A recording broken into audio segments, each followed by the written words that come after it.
do. Baby, read.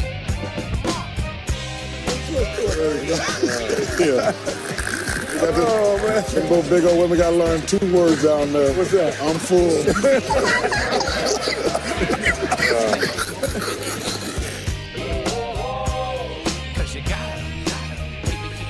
All right, everyone.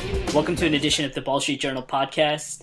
It's been some time, but there's so much NBA news happening right now that we just had to do a pod. I have Nishan and Sandeep on the line. It's been some time since all three of us have been doing a pod together. Huge trade news yesterday. We thought that Anthony Davis was going to be the biggest star traded. That didn't happen, or it hasn't happened yet. Porzingis all of a sudden goes into a meeting with the Knicks, and like within 30 minutes later, he's traded to Dallas.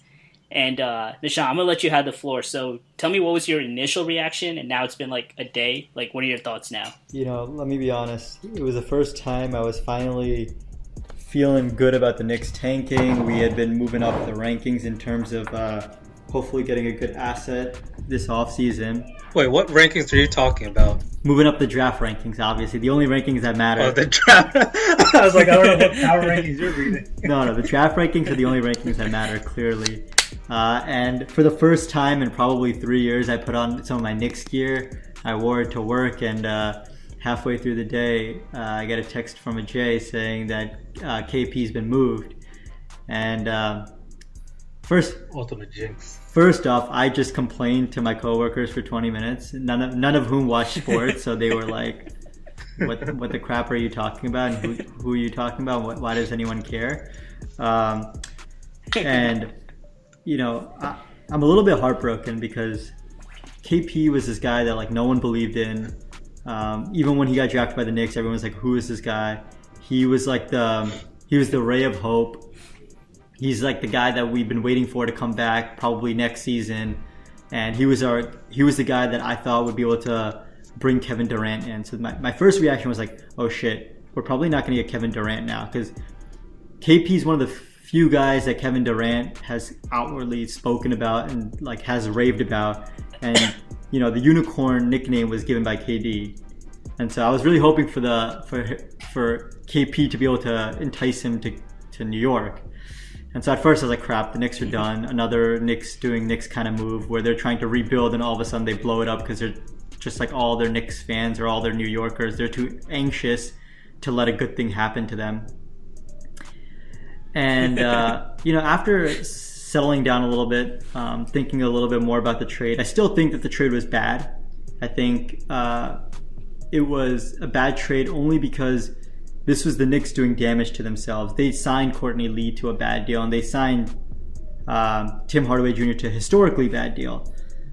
And they had to give up a young asset in order to get off of that contract. And they didn't even get that much in return. I'm surprised that they pulled this trigger so quickly. I wonder if they could have waited till the trade deadline to let him go anyway and seen if they could get more in terms of future assets.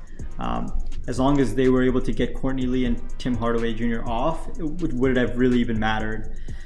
But now with more news coming out, as every other Knicks fan, I'm getting a little bit more optimistic. Hopefully seeing Kyrie and KD reuniting in New York. Though to be honest, this would just be a movement for them to try to come to a franchise that's been doomed for so long to turn their fortunes around, because there's no one in New York right now that they would want to play with. So I think unless two free agents talk and decide they're coming to New York and sign like, you know, right one after one the other, it's going to be really, really hard for the Knicks to be able to be alluring. So I think this offseason goes as such. Either they whiff and they end up giving, you know, guys that are good, but maybe not the change that the Knicks need. Like maybe they'll give Kemba Walker and Tobias Harris max contracts, and that's going to be the Knicks for the next, you know, 5 years. Or they really do something that is a little bit unprecedented for Knicks fans everywhere and give us some hope. Until then, why do the Knicks think this is going to work again? They already ran it with Amari and Melo and Tyson Chandler. Do they really think that's going to work the second time around? Well, so they didn't run it with Amari and Tyson Chandler and Carmelo, right? Because the whole give up your future for a potential, all NBA players, Yeah, I mean, right? Which is what they're trying to do again this well, time. they did it for Amari, right? Amari, honestly, back then they'd really cleared the space to get Dwayne Wade and LeBron James, and LeBron, and actually both of them were leaning towards coming to New York, as far as all the reports that I've seen and heard, even since all the way back then. And what happened was they met with the management of New York, and surprise, surprise, the Knicks weren't able to get the deal done, and that's why they went to Miami. So why are the Knicks so confident that they can actually be successful this time around? Nothing's changed in management. If anything, management's gotten worse. Isn't it obvious, Deep? There's clearly been back channels happening and tampering going on. Like, I mean, not saying it is obvious, but I think they must have gotten a hint from KD. Like, that's got to be the only way. I'm just boggled at how bad the Knicks are being managed. I mean, Nishan said this was a bad trade. It's not a bad trade. It's a horrendous trade. It depends on the lens, right? You can't evaluate this trade until the summer. You can't judge this trade. Yeah, you can't judge this trade until July. We'll see how 1st. Kristaps plays when he comes back. But let's say he does come back and plays just as well he was before. No, but this has nothing to do with how Kristaps is going to play, right? This trade had nothing to do with how good or bad Kristaps is going to be for the rest of his career. This trade had to do with who can they get in this offseason, right? Because even if they got off of Tim Hardaway and Courtney Lee's contracts this offseason by some other way of trading them away, they still would have only been able to sign one max contract with KP. And I think part of it's that... So is KP and one other max player not good enough? Well, I think part of the problem is that KP didn't want to be there anymore, at least from what the news is coming out as. Yeah. And... who's to say that even if they sign KP to the restricted free agent extension, that just like AD and Kyrie, that soon into his tenure there, he was going to be asking to get away from the Knicks. I mean, there must have been something in the front office that showed that this was a irreparable divorce that was going to happen, and they just wanted to pull the plug early. Now, do I think the trade? And you don't. No, I was gonna say you don't want to keep KP and pair him with the potential free agent if he's not happy with the Knicks. Like any free agent that's gonna come there, like he's gonna tell them like, "Hey man, I'm not really that happy here. This is not a place you want to play in." Exactly. So I'm thinking what's going through the Knicks' mind right now in their front office that they think they're so attractive to all these max free agents that are coming out next summer or this summer. It's I think all the reports I've seen, it's the first time where there's enough space for two max guys. Like there's always space for one max guy. But you never had this where like KD can come and it's like, all right, like KD, like pick who you want to play with. Because I think the Knicks realized no one wants to come on their own because they're not that attractive to a max free agent. But now it's like we can give a max free agent the option to play with another max player of his choosing. And also it's the Eastern Conference, so I think part of it's like, if you went to the West, even with two max spots, that might still not get it done with the Warriors there. In the East, two max guys, two, let's say, top 10 players can get them to the finals. I mean, I don't think that's inconceivable. Obviously, there's going to be some depth and role players that need to be added, but you can go about that in many different ways. Well, I mean, the draft pick that the Knicks are going to have now will definitely help with that depth. I mean, if it's top. Well, so I was thinking about it. I mean, to be honest, this is the worst possible year for the Knicks to have tanked. I mean, for 20 years they've been semi-tanking and always ending up, with a mid to late end lottery pick. And this is the one year that they decide to tank. And, with the 2019 draft odds, everything is different. Even if they finish with the worst record, there's a 48% chance that they end up with the 5th overall pick. 48, that's huge. Yeah, it's only 14%. It used to be 25 for the first pick. Now it's only 14%. Yeah, I mean, there's as good of a chance that they're going to end up with the 5th overall pick as 1st, 2nd, 3rd, and 4th combined. I mean, that's insane. Yeah, and I think like everyone's fearing with this draft, it's Zion or bust. Like, I mean, there's other players, but it's like Zion's like a class above everyone else. Man, the Knicks. Wait, even if the Knicks end up with the last pick, there's still a runner for the 5th spot in the draft. Even if they finish with the worst record, they have a 48% chance that they'll get the 5th overall pick, and they have a 13.4% chance that they're going to get the 1st overall pick. Oh wow, the Knicks definitely screwed this one up. In more ways than one, though. I mean, yeah. Before it used to be that if you had the worst record, the worst you could do is you get the 4th pick. Now it's like they made it to the 5th. I mean, so. I'm okay with all this because suddenly my team is now the more attractive free agency destination. So I'm fully on board with the Knicks screwing themselves over. I mean, I don't know. I mean, I still like what the Knicks did here. I mean, if KP didn't want to. He clearly was unhappy. He wasn't showing up to like. I mean, but the reason KP like, is leaving is because he literally does not trust the front office, right? Yeah. So I mean, other players are seeing this. Are they really going to forego all of that just so they could play Madison Square Garden? And no, but play the thing you're forgetting City? is like all the mistakes, like Courtney Lee and Tim Hardaway. They were all like Phil Jackson's mistakes. Like no. Phil Jackson did not give Courtney Lee or Tim Hardaway. Tim Hardaway was Steve Mills. It was Tim Hardaway was after. It was the first signing after Phil Jackson left. So that was Steve Mills' big move when. The ineptness goes throughout the entire. But this is it's not just both of those decisions. I think were made before Scott Perry got involved. Okay, and he seems to be the key guy because everyone's saying that he was the assistant GM when Seattle drafted KD. I mean, so. Take it I think the rumor mills, just like you had that notes document for all the things that made LeBron, all the things that added up for LeBron to sort of make his trip to LA. I mean, the same thing is written in stone for both Kyrie and KD, right? I mean, KD's agent, Rich Kleiman? Is that his name? Yeah, he said he wants to be, he wants to be running the Knicks one day. I mean, if they're that close, can the Knicks offer like a front office position for Rich in order to get KD there? KD wants to revitalize a different a franchise that's been in the dumps for so long, and he also has the guy that drafted him on the Supersonics as a second overall pick. And then for Kyrie, he's New Jersey born. He's been talking about how he wants to get back closer to home. The Nets are a franchise, but just they don't have the history that New York, like the Knicks do. Even though the Knicks have a shitty history, they still have a history as being one of the oldest franchises to exist. And everyone talks about playing in the Mecca of basketball, Madison Square Garden, and these two may ultimately be able to make it happen. I mean, the Knicks have $74 million, I think, in cap space now, and the second highest team only has about $45 million. So I mean, they're way ahead of everybody else. Yeah, but just quickly, like I want to touch on like the Dallas side of this trade. So they clearly are in this phase where that we got Luka. I think that kind of sped up their timeline because they realized, all right, this guy's a star. And with the way they're seeing like other teams, with the way they handle their superstars, if you wait too long to build around a superstar player that you have, they're eventually gonna like get restless and want to leave.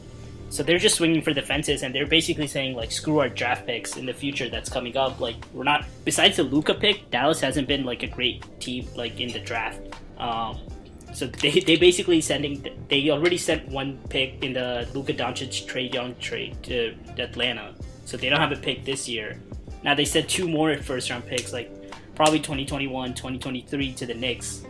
So they're basically saying screw the draft, and now they swung for the fences with Porzingis. But I mean, I think me and Nishan were texting or talking about this. Like a 7'3" guy coming off the ACL, like it's iffy, right? Like you don't know if he's going to be the same guy. And I mean, not to mention, I mean, the ACL was the culmination of all the small injuries that KP had. I'd watched many games where KP would leave in the middle of the game, miss a couple of games, and come back. And there's a lot of big men who have that happen, right? Especially lower extremity injuries. It's not uncommon. And I love KP, and I hope he comes back. I hope he becomes a Western Conference All-Star. I wish nothing but the best for him.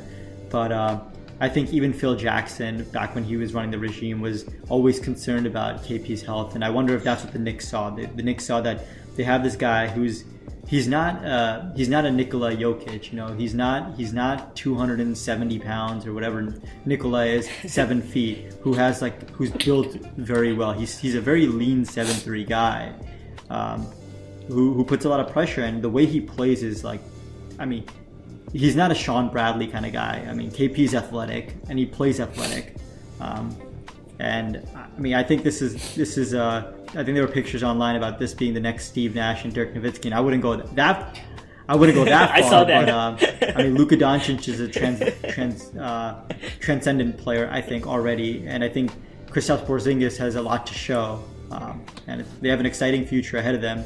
And I think they actually did well because those draft picks, I think, they didn't give up asset far enough in the future where I think it would be hurtful to them. Like, I think, if they had given up like 2027, 2028, there's a chance that KP and Luka could be gone from their team. But I think, over the next 4 years, those guys are sort of locked in, whether it's going to be Luka's second contract or KP, if he's still doing well after he re-signs, his restricted free agent contract, he'll still probably be there, at least for that first 2021 pick.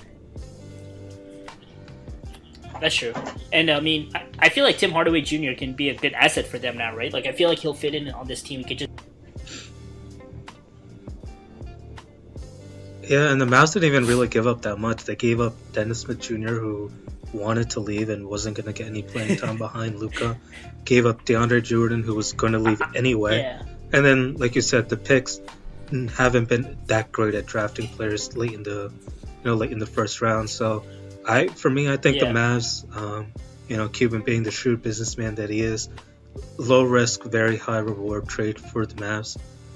Like you said, the ceiling for them could be another Steve Nash, Dirk Nowitzki situation, and I think it has all the makings of it. We know what KP can be, and I think part of the reason why we're kind of iffy about the trade on the Dallas side is because we know what KP can be, and we're not entirely sure if he can actually get back there given the injury.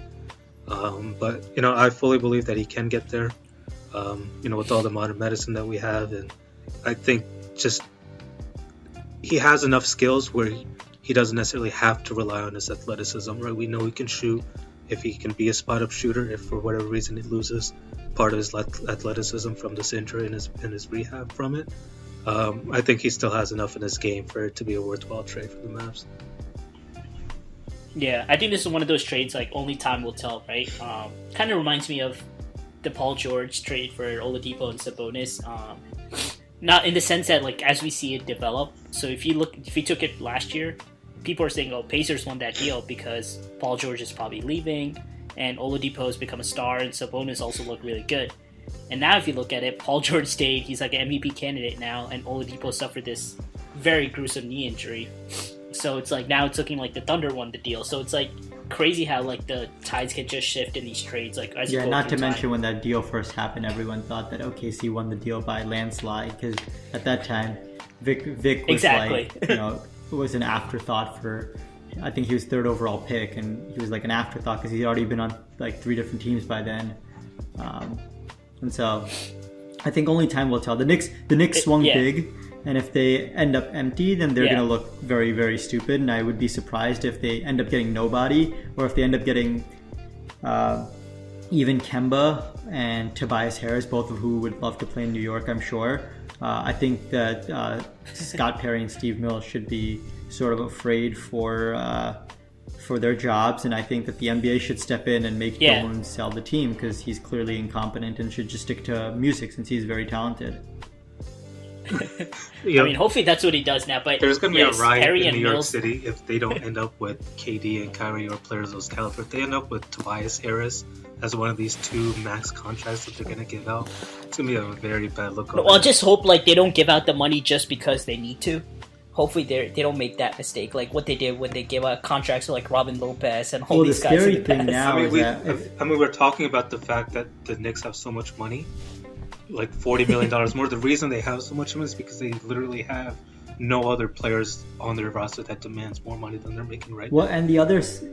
Exactly. It's all rookie contracts. Exactly. So, like, you have the 2 max contracts and a rookie, potentially a top 5 rookie. Is that what they're going to roll with? I mean, well, then you also have a couple of other guys that are going to become more seasoned, right? Like, I mean, Kevin Knox has shown he belongs in the NBA. He's probably not going to be a superstar, but he can be a role player. Hazonia. Yep. Well, he's probably not going to stay. Hazonia's gone. He's not going to stay. But Noah Vonleh has been serviceable. I mean, it just depends on what kind of contracts these guys can get them for. And then also you round out your team with veterans. I mean, like I said, I don't know if 2 superstars are going to make them a championship team, but I guess it would bring excitement back to New York.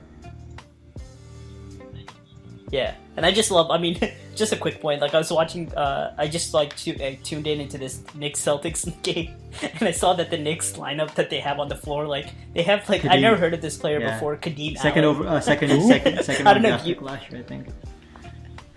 Yeah, I don't know if you've heard of him. I Sean, literally but have no idea. I was like, Business.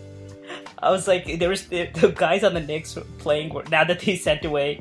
I mean, they basically sent away Hardaway, who was playing big minutes, and I don't know if they have plans to play Wes Matthews, DeAndre Jordan, because those guys may actually help them win games, which is not what the Knicks want. But they have like Luke Cornett, Kadeem Allen, Noah Vonleh. I was like, man, these Knicks, they're at least doing a good job of tanking. But yeah, so just like Sandeep, I wanted to ask you about this. Did you see the Kyrie comments today? Yeah, talk to me in July. Yeah. Oh my goodness. So this is a guy on October 4th at like some Celtics like preseason event.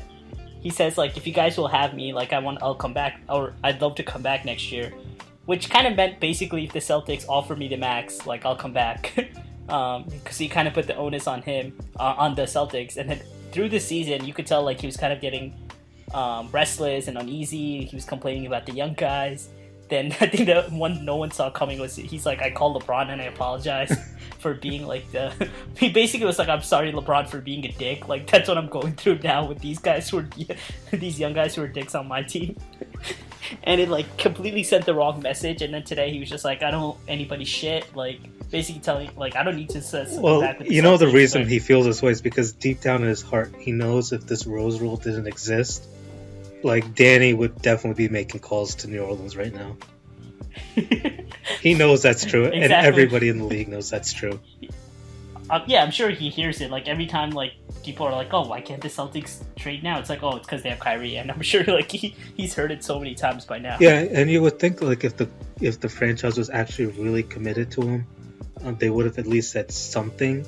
You know, when all these trade rumors going around, it's like, no, we have no intention of trading Kyrie even in the summer, or not necessarily that they should have, but I feel like the fact that it didn't say anything speaks volumes too. I mean, Danny Ainge not has to- already proven that he Sorry, has, Nishant, go, yeah. he doesn't. There's nothing about loyalty for him, right? He runs that franchise as a business, and he runs it very well. But there's no such thing as loyalty, and so I mean, I can understand Kyrie Irving's point of view that let's see what July 1st offers. Let's see if they offer me the max contract or whether they want to keep me around. Like, you know, I think part of it's that as well. It's not just that he may not want to stay, but it's also does he really feel in his heart that the Celtics want him to stay? I don't think he does. Yeah. I don't think he does. And you saw Anthony Davis's dad come up too earlier today. I just saw that. Yeah, where he just brought up Anthony Davis's dad brought up the same point as Nishant, where Yeah, like, he's like, I don't want my son to play for the Celtics because they got no loyalty. oh, goodness. And I think even AD said that if he got traded to the Celtics, he wouldn't even consider re-signing. That it would still be a rental. Well, I think that's dependent on if Kyrie stays there or not. I think the whole reason AD keeps saying he doesn't want to go to the Celtics is because he's not sure if Kyrie's going to stay there. Yeah. Isn't it kind of insane? Isn't it kind of And- insane that the Celtics, who are a historically great franchise, who have all the assets in the world, who probably have the second most talented young guy behind, probably, you know, and Tatum behind maybe Ben Simmons, and like they're not able to attract superstars to come to them. I mean, you haven't ever heard like Kawhi's camp saying like, oh, he wants to go to Boston, or, you know, even Kyrie. It's not like Yeah. Kyrie asked to go to Boston. He was traded there, and he's finishing out his contract like he has to do. Yeah, I mean, the Celtics weren't on Kyrie's initial list. I think that's what people keep bringing up. Well, I mean, Nishan, you said it it's just yourself. Like, they treat it like a business, right? These guys are players. They don't want to be, you know, just seen as like a contract in the eyes of Danny Ainge, which clearly that's how he views his players. Yeah, I mean, I think every player is an asset for him. It's not like, and like it's not like he doesn't place any emotional value with his players. Clearly, Yeah, in today's NBA, I feel like that's ultimately what's going to end up hurting them, and maybe not keeping them as relevant or as elite in the East for as long as they wanted. yeah. I Yeah, mean, this Kyrie stuff is just incredible. But I mean, it's like I think like all of us at some point in our lives, like we've made a decision, and then we have second thoughts about it. And I think that's what's happening here. It's just that when an NBA superstar, it happens to him, he just receives so much public criticism. But we've all had like made decisions, and then we immediately had doubts about it. Or as you progress, like I think Kyrie himself said, like there was a lot of excitement leading up to that preseason event, and he was just so excited to be back on the floor, healthy. Yeah. And he just said this thing, and everybody now when he's backtracking, everyone's like, "Oh, wow, you weren't saying this." Yeah, they were. I feel like they were in the honeymoon. Well, phase, I think. Right, they were in that honeymoon Yeah, and phase. part of it for Kyrie was, he wanted to leave Cleveland, wanted to get away from LeBron and actually win a championship on his own. Kind of like what happened with Kobe, right? He wanted to win a championship without Shaq. And he thought, and I feel like he was initially very excited about Boston, even though it wasn't on his list, because he knew it was a chance for him to win a title. And then everything that happened with this year, not seeing the development of the young guys, seeing teams like Toronto and Milwaukee and the Warriors just keep getting better.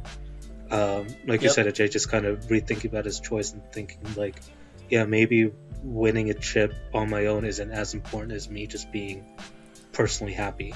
Yeah. Also, I think that the biggest issue for the Celtics is that they signed Gordon Hayward and he hurt himself. I mean, I think all of this would be moot if Gordon Hayward was playing well. Yeah. Oh my goodness. And if Gordon Hayward was playing like how he does, is a really great two-way player who's like, not that much of a diva, who puts in his effort every single night. But right now he's going through something, and I think that's the frustrating thing, is that Brad Stevens wants to believe in him and wants to keep him on the court and let him play through all of these issues, because he realizes that the playoffs, they're going to need a guy like Gordon Hayward, because they're going to need that kind of veteran presence who's, I mean, it's not like Gordon Hayward's been to the finals, but he's played many more games than the rest of the squad. Yeah. I mean, on Utah, like he was when they beat the Clippers a couple years ago in the first round, like he was the best player on a team that won a playoff series. I think that in the Western Conference, I think that's saying something. But yeah, I mean, they have this max player who's not a max guy now, and they have 2 more years of him. And I don't think even Danny Ainge would be able to trade him at this point. I think Ainge would love to trade him if possible, because you just want to clear that way. I mean, Ainge is probably like losing his mind over the fact that he's paying max money to a guy who's nowhere near a max player now. I mean, no fault of his own. Like, that was such a freak injury. Like, no fault of his own, but that's what the situation is now. But yeah, I think so now obviously the other elephant in the room is like the Anthony Davis trade. That's probably not going to happen. I mean, obviously as a Lakers fan, I would love for it to happen now before the trade deadline. But it seems like the Pelicans. Wait, why would you as a Lakers fan want it to happen so early? I mean, we need to get him now because if it goes to the summer, the Celtics can outbid us like by a lot. Yeah, but he's just gonna not sign with the Celtics and come to LA next summer. Yeah, but the problem is by then it's 2020. That's another season of LeBron that he's gonna be 35, and by the time AD would get there, and who's to say the Lakers would hold on to their cap space, right? I mean, the Lakers may go out and sign another guy to not waste another year. They already did that this year. Who's to say they wouldn't? That LeBron wouldn't be like, yo, let's go get Kemba. Let's go get. Let's go trade for Bradley Beal. Let's go try to go for Kawhi, who I don't think would come, but because he's a free agent, so he has a little bit more say. But who's to say that they wouldn't try to swing for the fences and not give AD, like not wait another year for AD? Yeah, I mean, I just wanted to get your guys' thoughts on this.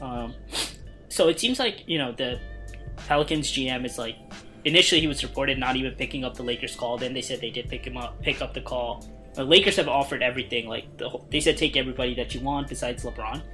But it seems like there's this like disdain for the Lakers throughout the league. But why don't the Celtics like suffer this same or like experience the same sort of disdain? Like, I mean, Deep, like you personally experience this. Like Danny Ainge just like fleeces people on trades. Well, and it seems like when like Ainge does this or a GM does it, it's okay. But people don't like the fact that the Lakers are doing it because it's LeBron, like the player and the agent, like Rich Paul, who's running this show. Yeah. And whereas in Boston, it's Danny Ainge. So it's like, oh, if the GM does it, it's okay. But because it's a player and agent doing it, like we hate this. Like, did you see Barkley's comments last night, Deep? Yeah, well, I don't think it's this. Well, what did Barkley say? he basically said Adam Silver should block any Anthony Davis trade to the Lakers because it's collusion with Rich Paul and LeBron. Yeah. Well, I think with the Lakers, it's more about like the Lakers kind of have this air about them where it's like, we're the Lakers, you should want to come play here, right? Or you should send your players here because that's what your players want. The Celtics don't necessarily have that same kind of air about it. With Danny, the trades, when he makes them initially, it looks kind of good on paper. Like, I'll be the first one to tell you, I was like dancing in the streets when we got KG and Paul Pierce on the team, you know? And it wasn't until a year later when we realized, oh, wow, KG and Paul Pierce are shells of themselves, and we mortgaged our entire future for two players who probably should be on the end of our bench. Right? So I understand why teams trade with Boston, because on paper it looks good. It's just Danny knows more than the other GMs somehow, some way, and it swindles them out of their resources. Like I said, with the Lakers, I think there is a disdain from the rest of the league because everyone feels like the Lakers always take their players, right? We saw what happened with Shaq. We saw Dwight. We saw LeBron. And now we feel like LeBron has too much power in the league and he doesn't... I feel like the dirty secret in the NBA is that LeBron does pull strings through Rich Paul and through Clutch Sports, but he always has, an alibi and says, no, it's not my organization, right? I'm not the owner of the agency. It's just my friend, Rich Paul, right? So everyone kind of knows what's going on, but they can't prove it. And then the fact that the Lakers kind of lowered their history and their championships, I feel like every other team just kind of rolls their eyes at them. I'm sorry. It sucks to be a Lakers fan and have every other team hate you. But that's how we, the other NBA fans, feel. Yeah. So I mean, regardless, at this point, I don't think he's going to be traded before. It seems like he seems like a nice guy. He's not pulled like what Kawhi did, which is basically quit on the team.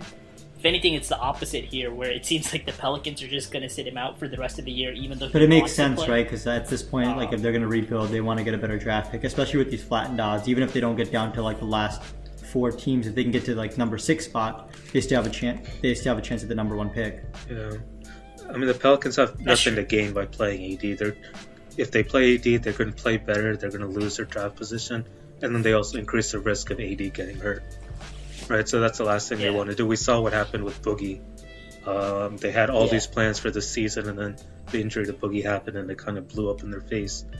So that's the last thing the Pelicans want to do. So, I'm kind of on the Pelicans side on this one. If a player comes to me and says, hey, I don't want to play for your franchise anymore, then I'm going to tell him, all right, then you're not going to play. You're just going to sit around. Yeah, I kind of wish there was a way so that the player could not, like if the player quits on the team, that the team could quit like on the paying the player, like in terms of their contract, like especially not as much with AD because he's willing to play, but like with Kawhi last year, I know there was an injury thing, but I wish there was a way where like the team could be like, no dude, like, because if I don't go to work or if you guys don't go to work, you don't get paid, right? And if Kawhi wasn't showing up for work, obviously he had like their excuse was he had an injury, but he wasn't showing up for work, but he still got paid all of the money last year, right? Which never ever makes sense to me. Right. Yeah. In the NBA, that's the thing. Like, unlike the NFL, like all these contracts are guaranteed, so that it's even more power for the players. He didn't show up to work because he was quote unquote rehabbing his injury. I'm a big Kawhi stan, so I'm going to believe that's what he was doing.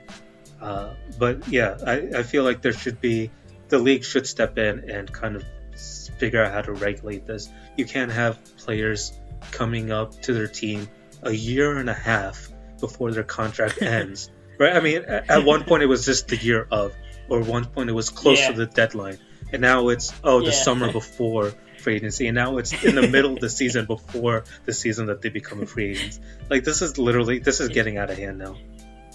I mean, this is the NBA now, right? Like it's just like who's the next superstar that's going to be disgruntled and. Well, my question is, do you guys think that this is the last, especially if AD gets moved and signs like an extension, this is the last off season where you're going to have like these kind of caliber players? Because the only guys that were signing 1-and-1s were LeBron and KD. But if KD signs a long contract this offseason, you got KD under contract, you got Kawhi under contract. I don't really think Giannis is a guy that's going to move. I don't think Embiid is a guy that's going to move. Yeah. Steph is not going to go anywhere. I was just going to say Giannis because... And then if AD is under contract, LeBron is under contract, Kyrie is under contract. Sean, I wouldn't say that, though. I would not say that because we all thought for the longest time Kawhi was going to be a Spur for life. I mean, it was in the book. We all knew it was going to happen. Right, so I don't think it's fair to say that Embiid doesn't want to move, or whatever other player you mentioned doesn't want to move. We can't really. Well, that's a circumstance. I think the Kawhi thing was a very, very unique circumstance. I mean, he had an injury and he felt like he wasn't medically treated correctly, and I think he felt like it leveraged his future. That with the I mean, obviously there's always going to be family members, and I'm not saying that. I think that needs to be a 30 for 30. Yeah, and I'm not saying like Giannis and Embiid are not gonna have no chance of becoming disgruntled, but those franchises have done a very good job trying to get them to have players around them that can help them succeed, right? And so, the other big stars that I could see moving in the future is like someone like Damian Lillard, but I think for the most part these like top 10 guys. I think if this offseason AD gets traded and signs an extension, let's say with the Lakers, I think everyone that is big in all this day-to-day hoopla, I think that might get a little bit quenched, at least for like a year or two, until everyone gets disgruntled and wants to move again. And, we repeat the cycle of a year and a half out before people's contracts are up, they're asking for trades.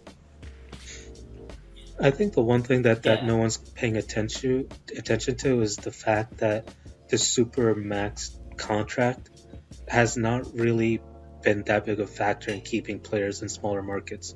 I think if you kind of extrapolate... Besides Russ. I think Russ is the only exception. Yeah. That's worked the opposite way for only three guys signed, right? Well, the thing is if the premise of the Supermax, right, if over 5 years you're going to make $40 million more than if you went to another team, but then if you extrapolate it out and say, okay, in 7 years, if a player leaves the team that they were originally drafted by, goes sign somewhere else like a 2-year deal, and then signs a Supermax with that new team, I think that it only really come out like $10 million short.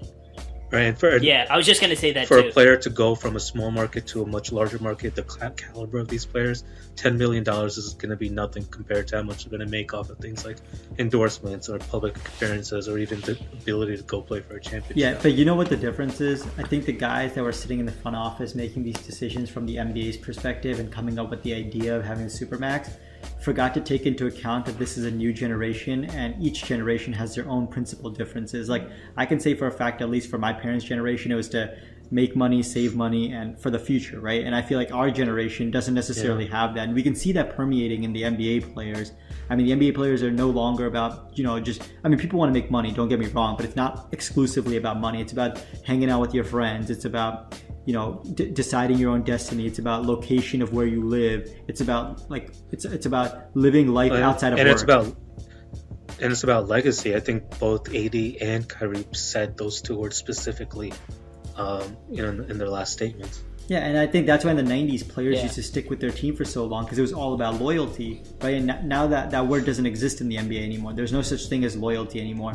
Our generation doesn't believe in loyalty, and the franchises themselves have shown they don't believe in loyalty. It's all a business to them. And so I think that's the misstep when they had decided to put the Supermax on the table when they had their last CBA. Yeah, I mean they basically did it because KD left, and that was the CBA right after. Yeah. Well, and the model for winning has changed, right? I mean, back in the '90s when we first started watching basketball, if you had one All NBA player, that was good enough for you to get deep into the playoffs. Nowadays, you need 2 All-Stars just to make the playoffs. You need at least two All NBA guys to get to the conference finals and to the finals themselves. So I feel like players recognize a couple different things. One, they're going to be judged based on how many championships they win. 2, they want to leave a legacy and play with the people that they want to play, and they actually have the power to do so. And then 3, they also realize the only way they can win is to team up with other players who are of that same caliber. And there's been so many, little pockets of like concentrated stardom, right? In Miami, in the Bay Area, in what am I missing? In LA, right? So now players realize that they can't just go out on their own and win anymore. They have to team up, and they might as well try to, make friends or be with their friends when they do so. Yeah, I mean, I'm sure the NBA loves it too. I mean, just think about it. This whole pod, like, all it's been like is speculation and player movement. Like, I don't think, like, in a lot of the pods that I listen to now, like, it's all about this, and no one actually really talks about the actual basketball that's going on.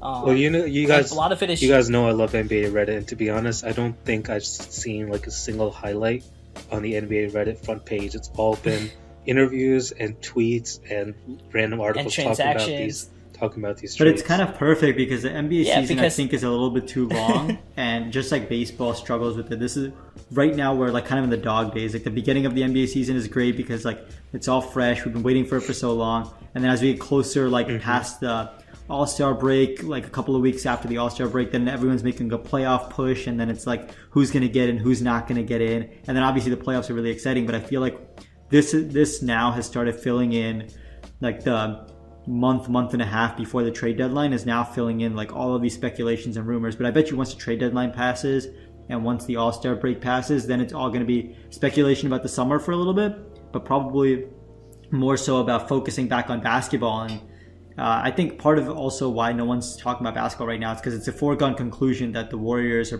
going to win the championship. So we're all just wasting time this year to see what this offseason is going to bring, to see who can possibly bring down the Warriors, if not the Warriors bringing down themselves by perhaps KD leaving.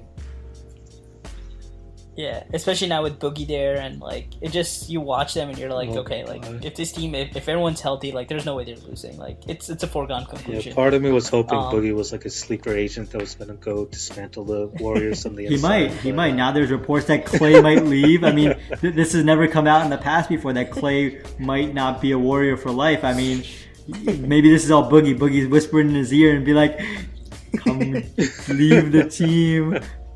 Maybe he's a double agent for Adam Silver, being like, dude, the NBA needs some parity, so let's send Boogie, the most controversial guy, into the franchise, get a couple technicals, show Clay what having fire inside of his heart is like, and then leaving. Yeah, I mean, in a way, the Warriors winning the finals this season is going to be the best thing for the NBA because, the Warriors players are like, all right, man. We get it. We won these championships. We don't need it anymore. KD leaves. Clay leaves. Boogie gets paid. And the Warriors are left with KD and Steph. Dre and Steph. I think that's the best case scenario for the NBA right now. Yeah. I just wanted to quickly touch upon like some rumors that I was seeing today. See what you guys thought. So, Nisha, I saw like possibly Drew Holiday to Philly. And I think it was going to involve like Markelle Fultz going to the Pelicans because I think New Orleans just wants to like sell everybody now. What do you think like Drew Holiday on Philly? What team was Drew Holiday on before he went to New Orleans? Exactly. I think this is a perfect match made in heaven. I think Drew Holiday, good shooter, good defender. Doesn't always need the ball in his hand. Isn't a high maintenance like star. I think he even said that he'd really only been in New Orleans because he only re-signed his contract in New Orleans because of AD, and now AD is likely going to be gone. I'm sure he's going to be hoping to get out. I think this gives Philly a little bit more of an edge going into the playoffs because, in the beginning of the season, everyone was talking about the Celtics and the Sixers as like the front runners in the East, and now it seems like the Bucks and the Raptors have sort of captured that. Yeah, the East is like turned out to be much stronger than we all thought because like the Bucks, Raptors are really good. Sixers are like, I mean, their win over the Warriors in Oakland last night was very 2020 impressive. Game by Embiid. Yeah, like they're a really good team. I mean, unfortunately the Pacers are going to fall off now. So I think it's a 4-team race. Like, if the Eastern Conference semis or it's going to be some combo of Bucks, Raptors, Sixers, Celtics. Like, that's going to be incredible. Can I just remind you the Nets are only 3 games behind the Celtics? We have a shot here. Oh my god. We have a shot. Here comes Dean with this Nets fan. But I think I'd love to see Drew Holiday coming to Philly. I think he would fit right in. And And the other one that I saw today was possibly Mike Conley to the Jazz with like Ricky Rubio going back because he would be an expiring for Memphis. And I think the Jazz know, like, they're not a free agent destination, so they'd be okay with taking on Conley's money, especially with Donovan Mitchell still on his rookie deal. You think Conley's a good fit? I don't particularly think so, and that's because I think Donovan Mitchell plays well as a off ball, but we saw in the beginning of the year that Donovan Mitchell started off a little bit slow, and as he's had more reins on controlling the ball and controlling the flow of the game, he's come on a lot stronger. And I think Mike Conley is a really, really great player, and I think he can change a franchise, not to a championship level, but at least to somewhat relevancy, maybe into the playoffs, at least in the Eastern Conference, or maybe back into the playoffs, fighting for a playoff spot in the Western Conference, in the right situation. I don't see the fit with Utah. Besides that, he plays good defense, and Utah is a good defensive team. Yeah, and the playoff experience. I guess that's the only other thing. Do you think Memphis will move Conley before they move Gasol? It seems like it because I think more teams are interested. And if Marc Gasol he has a player option, right? And I think it's for like $25 million. So he's probably he's got.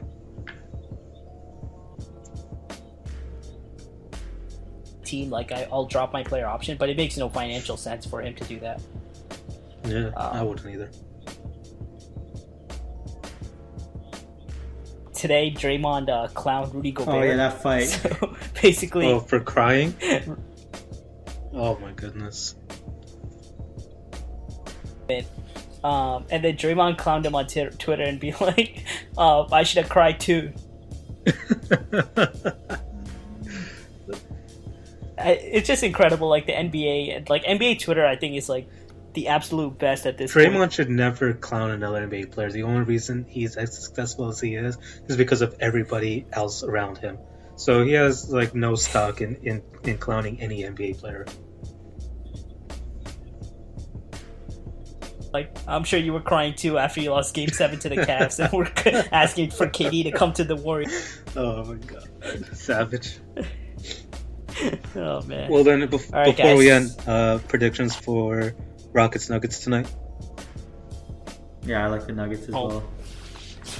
No 60 burger from Harden. Yeah. See that's the thing. Like,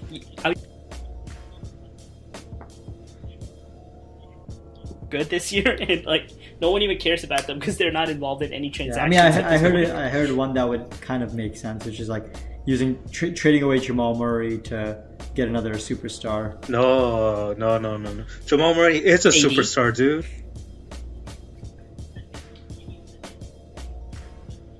But he's definitely shown potential, like with his like. I think they scoring should look for a perimeter shooter if somebody's available. Dude, they got Will Barton. They don't need another perimeter shooter. And Deep, you're forgetting your boy IT still not back yet. Oh, true. I did forget about that. No, I'll be when he comes back. But yeah, I think we hit about a good amount of points Yeah, on what they this say, podcast. NBA is good. Ready to sign off? Yep, basketball is very good. Basketball is very good. All right, guys, let's sign off on this pod.